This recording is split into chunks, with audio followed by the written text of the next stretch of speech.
షార్జా నుంచి చెన్నై వచ్చిన air Arabia విమానంలో ఊహించని పరిణామం చోటు చేసుకుంది.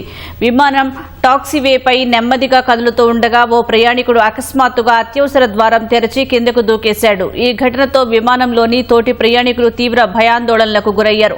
వెంటనే అప్రమత్తమైన భద్రతా సిబ్బంది అతడిని అదుపులోకి తీసుకున్నాయి. స్వల్పంగా గాయపడిన అతడికి ఎయిర్పోర్ట్ ఆసుపత్రిలో ప్రథమ చికిత్స అందించారు. అనంతరం సెంట్రల్ ఇంటెలిజెన్స్ అధికారులు, సీనియర్ భద్రతా అధికారులు అతడిని ఒక ప్రత్యేక గదిలో ఉంచి విచారిస్తున్నారు.